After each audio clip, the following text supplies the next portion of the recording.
A warm welcome to the History Show here on Uxbridge FM, and our resident historian Ken Pearce is back again, chairman of the Uxbridge Local History Society. Hi Ken, another story to come. Yes, indeed. Right, here we go. It's a diary from 1853, I gather. That's right, yes. I'm fortunate to possess a copy of a diary kept in Uxbridge in 1853. The writer was a young woman called Emily Fearn, Fearn, who was 20 years old. She had a sister, Cecile, who was 18. Their father had died when they were very young, so the building firm that he owned was put up for sale, and a man from Tewkesbury called Henry Kingsbury had taken it on, and in due time he took on the widow too, Emily's mother. So Emily and Cecile were living with their mother, their stepfather, and two young children of the second marriage called Annie and John. They lived in a house in Windsor Street that still stands, and where there is now a hairdressing salon.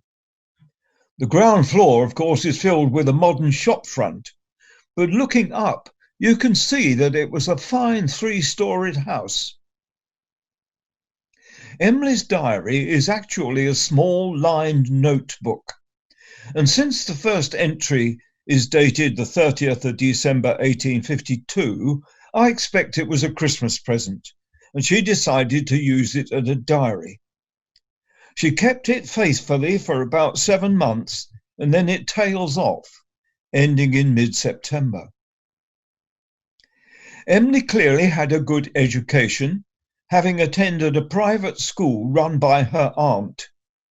She writes well and with a sense of humour.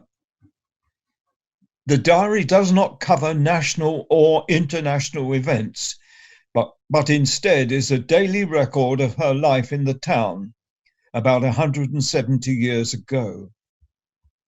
In this talk, I will cover two aspects of life at that time. Let's start with the weather. It was cold with snow and ice for weeks. On March the 25th, Emery writes, "Snow, cold, skating on Belmont Pond." March the 25th. When a new curate was appointed at St. Margaret's Church, she writes, "I hear he is a good skater." For it was usual at that period for lakes, ponds, rivers, and the canal to be frozen solid.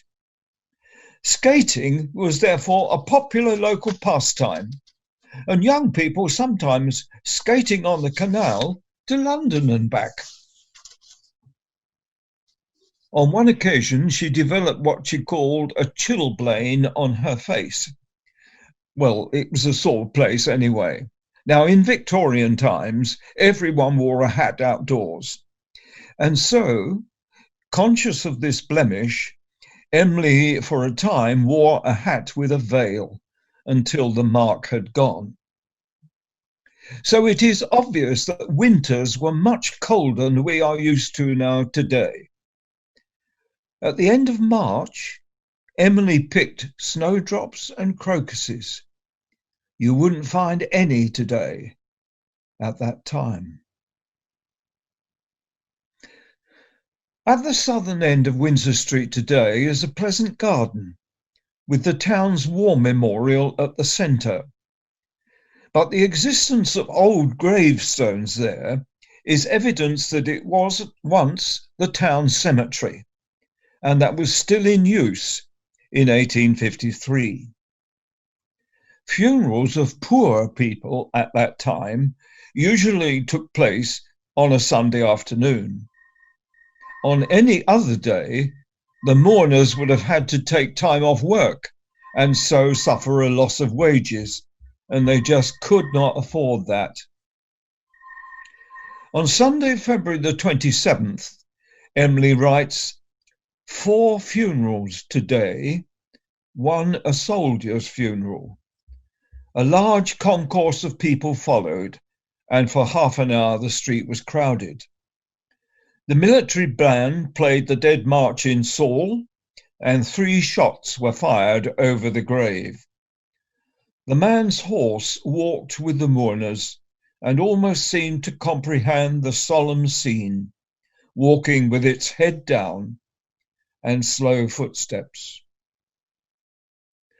So you see, Emily and her family lived in between the church and the burial ground, so their Sunday afternoon was often spent watching the funerals go by.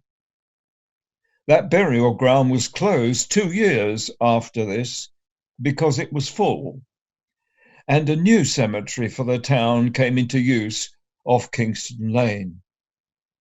Sunday burials incidentally ceased round about the time of the outbreak of the 1914-18 war.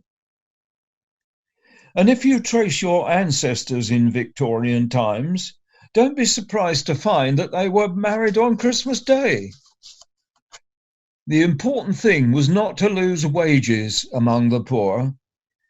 And so, of course, Sunday and Christmas Day were days when they could that they could take part in these ceremonies and not lose any money.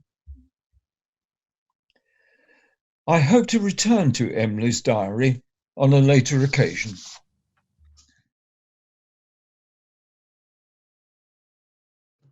There we go. Thanks, Emily. That's very interesting. And how about skating to London on the canal? That sounds brilliant. Yes. If a new curate came today, you wouldn't ask whether he was a skater or not. No. I'm not sure how the locks work, though. You have to go around those, I assume. Yes, I think so. That's great, Ken. Thank you very much. And no doubt we'll talk to you again in February. Keep safe. Are you staying indoors? Thank you, and thank you very much. I guess, are you? When's the jab coming your way? Do you know? We're hoping for a phone call. Yes. I'm sorry that might have been it in the background. I don't know. Sorry about that. All right. Take care, Ken. Talk to you soon. Bye now. Thanks. Cheers. Bye-bye for now. Thank you. Bye-bye.